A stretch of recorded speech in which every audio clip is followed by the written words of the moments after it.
Next question. What's your recommendation on when to turn off a keyword with high clicks and low sales? I've heard that it takes 2 to 3 weeks to see recorded sales with AMS dashboard. But if you wait that long, maybe the number of high clicks with low sales kills your conversion rate. Would love a video on this or a comment if you could. Thanks. No problem. Okay, so the average conversion rate on Amazon is what? If you had to take a guess, if you haven't heard me say it before, would you guess 5%, 10%, or 20%?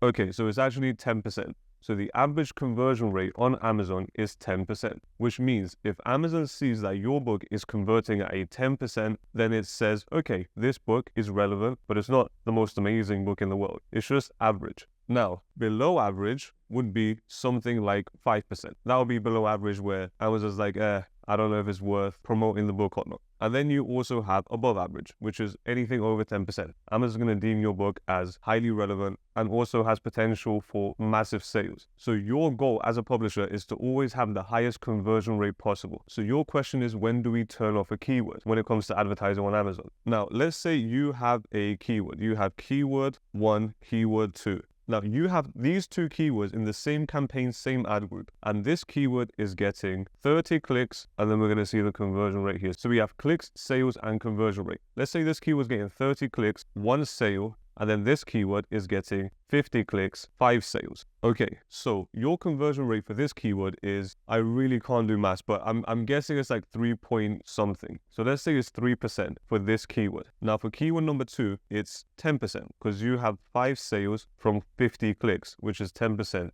Now, let's say you spend the same amount of money for both of these clicks. So each one of your clicks costs you $1. So every click is $1. That means you spend $30 here and you spend $50 here. Now you spent $30 to get 1 sale, but then here you spend $50 to get 5 sales. Now at this point, this doesn't mean that you should pause this keyword, because if you pause the keyword, you're eliminating any chance of this keyword ever having success, even though it's currently not having success. What do I mean by this? Well, let's say your book has 12 5-star reviews. Okay, you have 12 of them. And then 2 months from now, you have 120 5-star reviews. This keyword here might not be converting. It might be a very broad keyword, or it might be a short tail keyword. It might not be converting all that well right now with your 12 reviews. But as soon as you come here and you have 120 reviews, this keyword might be converting better than this keyword because your book has improved. So what I like to do is, if I see that my conversion rate is low, I would lower the bid gradually around 5 cents to 10 cents at a time. And I'll do that for 2 to 3 days. I'll let it run for 2 to 3 days. So if this is on $1 and the conversion rate is low, I'm like, okay, great.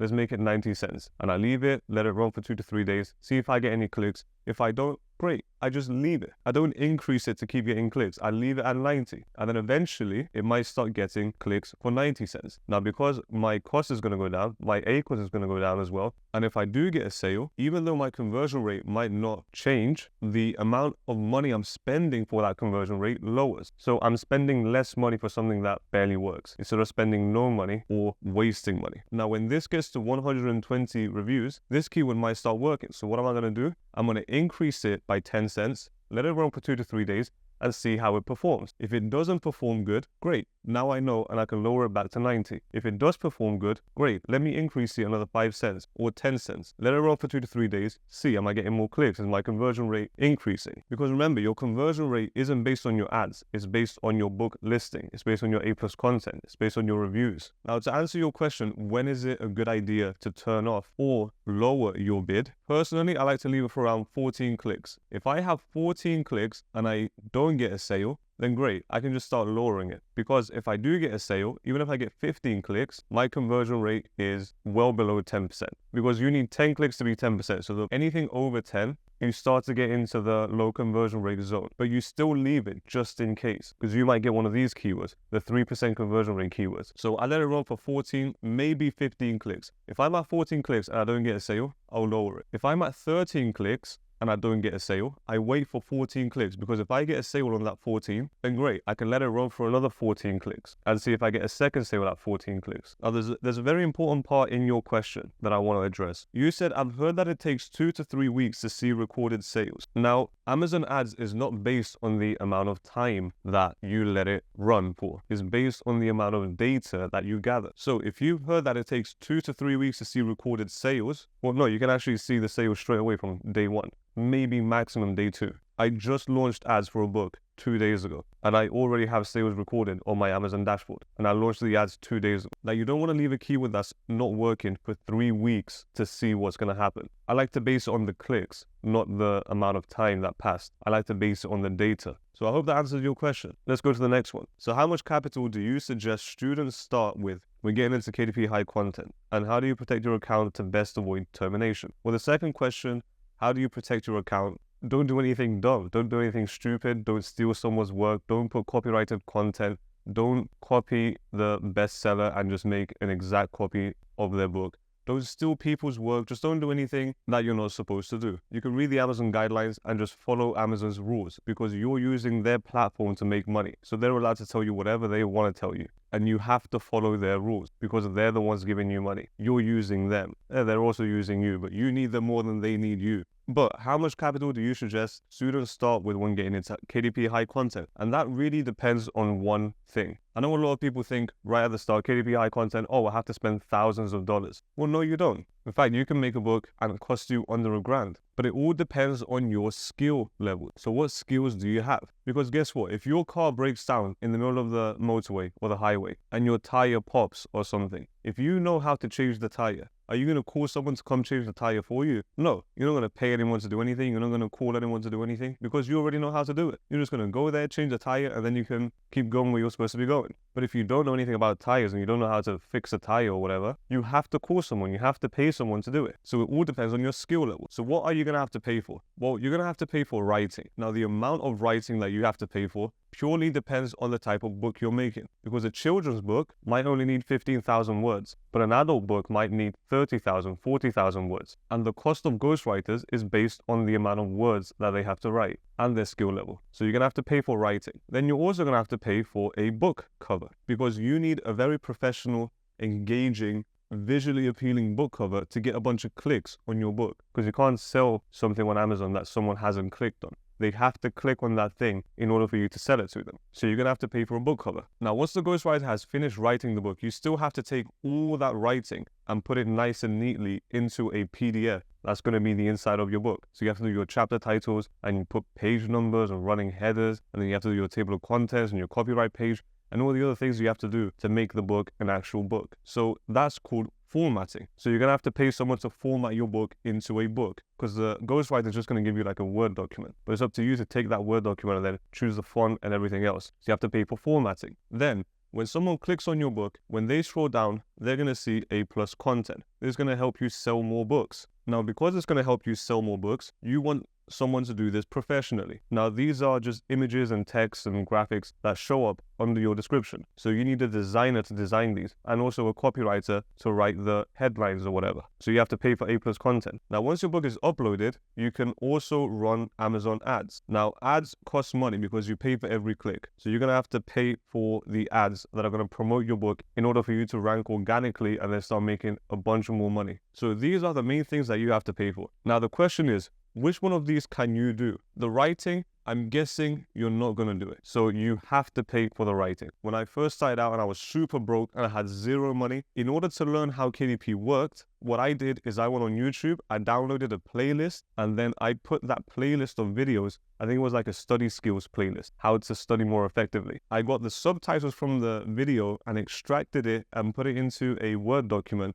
And then I just went through it and I edited it to make it sound like a book. And that was one of my first KDP books, because I was so broke, I couldn't pay someone to write it. And I wasn't a writer myself. And I wanted to learn as fast as possible. So I put that book up. Obviously, after a while, I took it down because it was really, really bad. But that helped me learn the process of uploading and how keywords worked and everything. And I could test out a bunch of things before I actually created a quality book. But the thing is, I didn't have money for a writer, but I still found a solution to get this for free, even though it was a terrible solution. Now, I also spent 6 months writing one of my first KDP books, because again, I had no money, but I had time. And I said, I'm just going to start writing, it'll be finished in a month, maybe 2. And it ended up taking 6 months. But that book sold pretty well. So I guess the 6 months was worth it. But if you're not a writer or you can't find a free solution for writing, you have to pay for a ghostwriter. Now, book cover. If you're a designer, I would recommend you make your book cover. If you don't know anything about design, or you just think you know about design, because I used to think I knew about design until I actually understood what design meant, until I actually learned about design. So if you've never taken a design course, then before you make your own book cover, if you decide to make your own book cover, make sure you watch a course and then download Photoshop. I know a lot of people like Canva. Canva's great, but it's very, very limited on what you can do. But with Photoshop, you have absolute freedom. You can literally do anything you can imagine. And the little things that you can do in Photoshop are what make your cover 10 times better than the people that make them on Canva. So if you are willing to learn design and learn Photoshop, you can do the book cover yourself. Now, I show you in the Profitable Publisher program exactly how I design my book covers and all the design principles that I've learned over the years. But if you're not part of the program, you can even go on YouTube. You probably find some things on YouTube, or you can buy a course specifically for design. That's going to help you out a lot. Or you can even watch a Photoshop tutorial. That's going to help out a bunch. But if you're willing to spend the money, then you're going to have to pay for a designer to design your book cover. Now, your formatting, same thing. You can go on YouTube and find tutorials, or if you're part of the program, I show you exactly how I format my books as well. So you can format it yourself. But if you don't want to learn the process and learn the program, then you can just pay someone to do it. So you're going to have to pay for a formatter. Now, I know you're asking, what's the cost for all of this? I'm going to tell you the cost in a bit. Let me just finish the list so you understand what you need and what you don't need. Now, for A+ content, same thing. You're going to need a designer because they have to design the A+ content. But here's the thing. If you learn Photoshop, but you still hired a designer, you can ask for the source files, which means it's the Photoshop files that your designer used. And then you can put that in Photoshop and you can basically have all the layers and all the different separate elements that they used for your cover. And you can extract what you want from there and then put it in your A+ content. So you can take the background of your book cover and put it as your A+ content background. You can take the font that a designer used and put it in your A+ content. You can take all the elements from your book cover that the designer put in, extract it and put it in your A+ content. But you also need to know how to write headlines, how to write effective headlines, the psychological way. Now, again, I show you in the program how I write my headlines. But if you're not part of the program and you're going to pay a copywriter, then they can write 2-3 headlines for you and maybe a little bit of body text. Or if you want the free way, you can just go on YouTube, watch a copywriting course, and that will help you out. But this, you're going to need a copywriter. Now, sometimes I think there's people on Fiverr that might do A+ content for you and do the copywriting for you. So if you can find people like that, then that's great. But you're going to have to pay for them. And then finally, your ads. This, I'm going to assume that you're going to do it by yourself. You're not going to pay for an agency to run your ads. But you still have to spend money on the ads to actually promote the book. Now, this all depends on your niche because ads is a bidding system. And if we're in a room bidding and we're only 10 people, then you're only competing against 10 people. So the bid is not going to be going higher and higher and higher and higher. But if you're in a room with 100 people, then the bid can be going on forever because you're competing with 100 different people. Now, the same applies for ads. So if in your niche, not a lot of people are bidding for the keywords, you might get 60-cent clicks, you might get 50-cent clicks.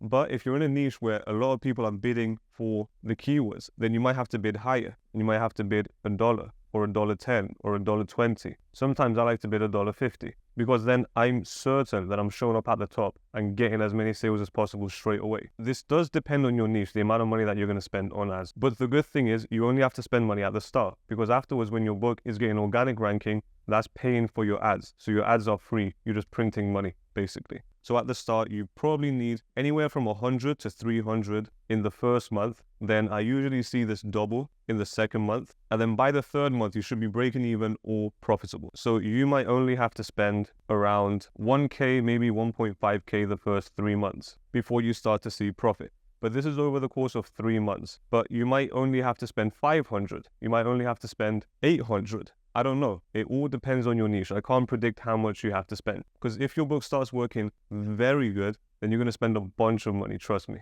But it's going to be worth it because you're getting the money back. Now, for the ghostwriter, 30,000 words, it's around 1.2K. But if you're doing a kid's book, half the words are going to cost you half the money. So this is going to cost you around $600. Now, I just published a book. It cost me $800 for the writer, and I did everything else. I did the book cover, I did the formatting, I did the A+ content, and I'm running the ads. How much did the ads cost me? I don't know. I have to see now. Right now, I think I've spent $12 and got 2 sales. And that's over the course of 2 days. So the first month is always very, very slow anyway. But it's still way too early to judge. I haven't built up any data yet. So that book only cost me $800. And with the ads, I spent $10 in the past 2 days. So there we go. Now, your book cover. What I recommend is to go on 99 Designs, get a cover contest for $2.99, and then you're going to get like 30 different designs from different designers. And then you can basically filter through them, see what you like, see what you don't like, see what works, see what doesn't work. And then you can pick 6 winners. And from those 6 winners, you can tell them individually what you like and what you don't like, what you want changing. And then they send you the final result. And then from that, you pick a final winner. And that final winner that you pick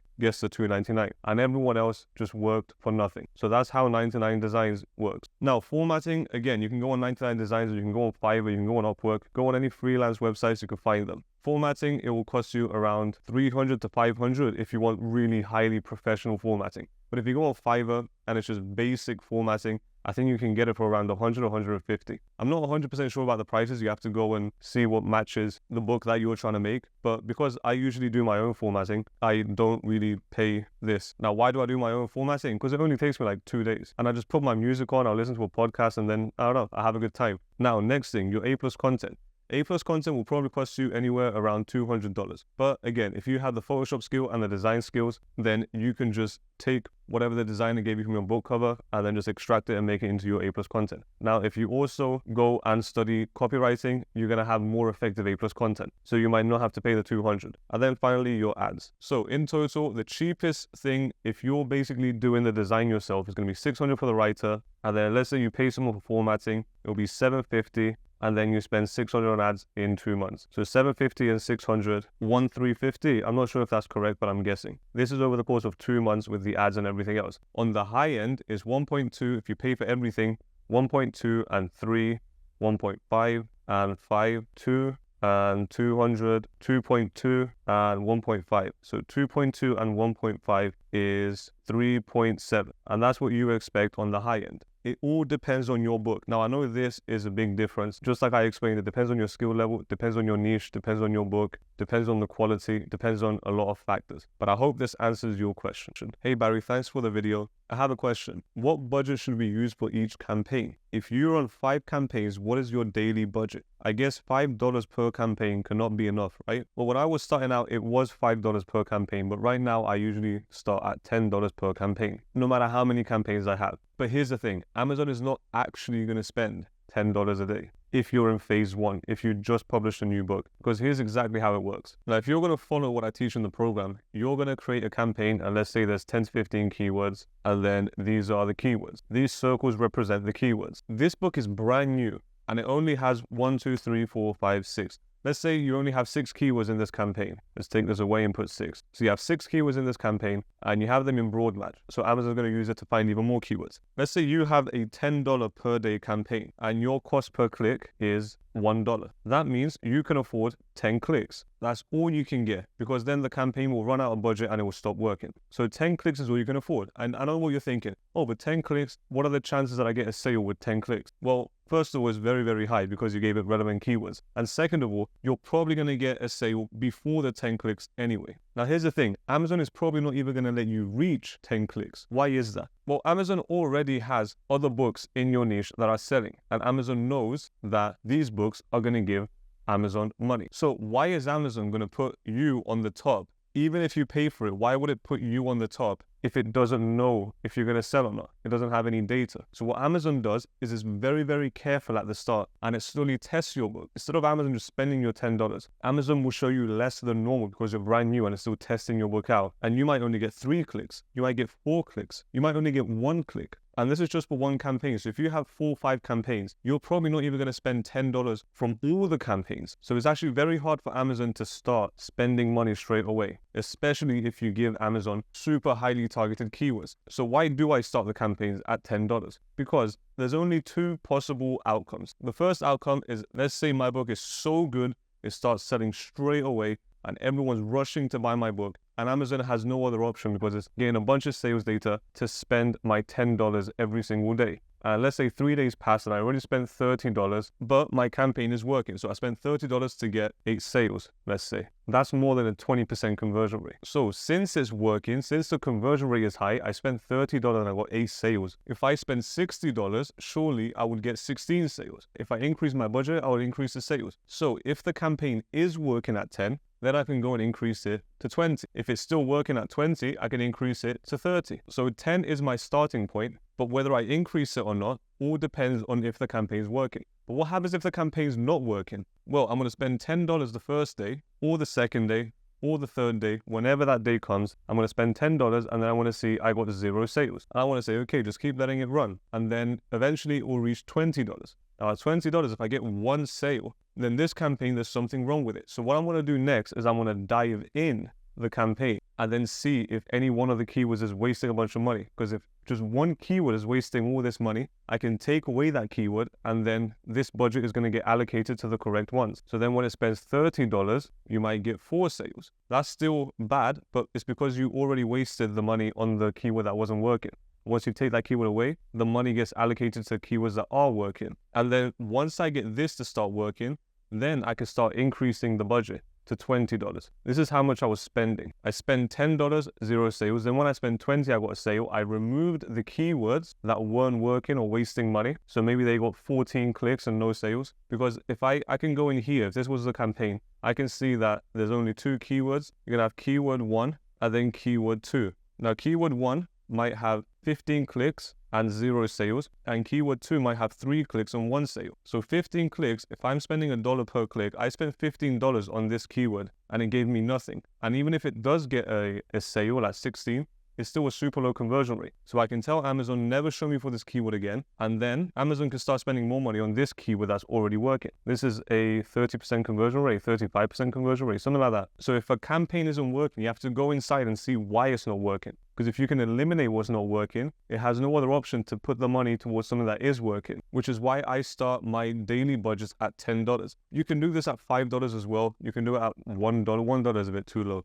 But you can do it at $5, because when your book is brand new, if you did everything correctly, like I told you in the program, your conversion rate should be super, super high. So you can probably get a sale for every 5 clicks. I just launched a book 2 days ago. I just started running ads. I spent $12 and already have 2 sales. That's over the course of 2 days. Now the campaigns are doing great for now, but if in the next week I see that the campaign is spending all the daily budget and it's working, it has a high conversion rate and the keywords inside are working, then I'm going to increase that daily budget straight away. If I see that it's not working, I'll go inside and try and fix what's not working. I hope that makes sense, and I hope that answered your question. So let's move on to the next one. Great video, very good information. Thank you, appreciate it. I have a question. What about if you don't reach the 100 to 300 sales goal? So this is talking about phase 1 of my ads campaign. So I have phase 1, phase 2, and phase 3. In phase 1, I suggest that you get 100 to 300 pieces of sales data throughout your whole campaign. So maybe you have 6 campaigns and in total you have 120 sales.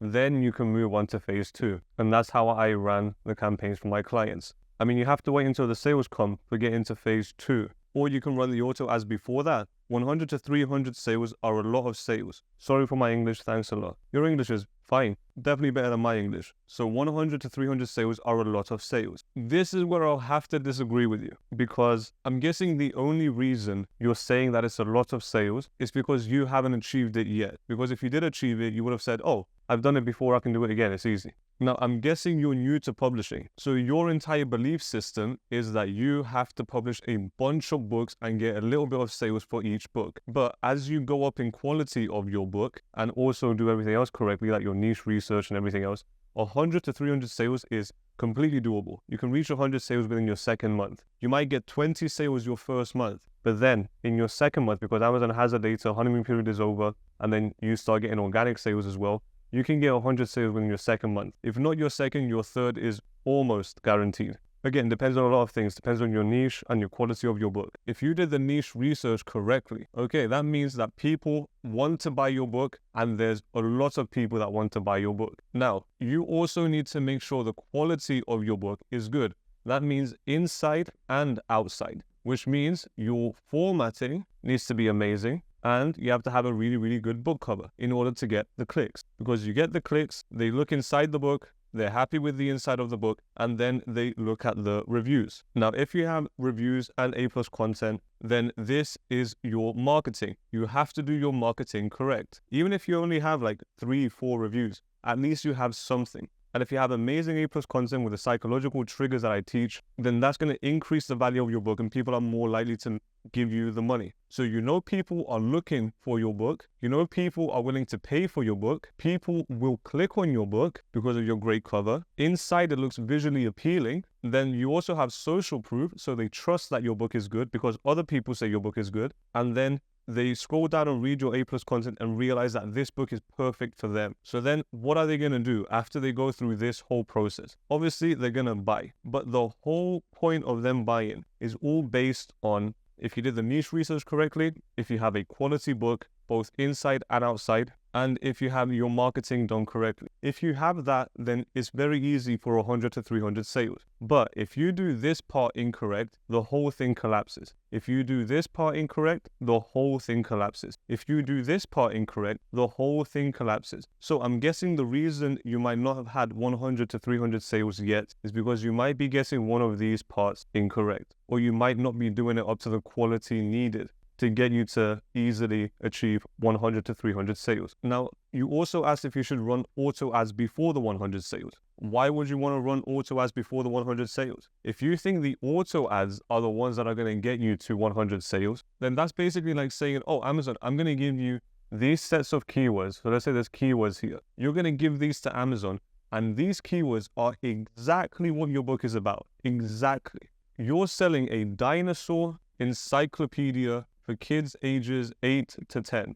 This is exactly what your book is. It's a dinosaur encyclopedia for kids ages 8 to 10. You're giving Amazon all these keywords that are exactly what your book is about, and they're not bringing you in sales because you're saying 100, 300 sales is a lot. If these keywords that are exactly what your book is about are not bringing you the sales that you need, then why would launching an auto campaign, which takes the keywords that you gave it, takes the highly relevant keywords and pushes you out for not so relevant keywords? Do you think you're more likely to sell with relevant keywords or not so relevant keywords? So dinosaur coloring book for kids. You're not going to convert for dinosaur coloring book for kids as high as you should be converting for dinosaur encyclopedia for kids if you're selling a dinosaur encyclopedia. So that's why I say the more data you have for Amazon to look at, the easier it will be for the auto campaign to work effectively. Now, you can probably launch an auto campaign and it can probably work as well. But how do you know if it worked as effectively as possible? If you're willing to launch an auto campaign before the 100 sales, it can work. But from my experience, if I wait for the 100 to 300 sales, especially the 300 sales, the auto campaign is very hard for it not to work because it has so much data helping it out. So I hope that answers your question.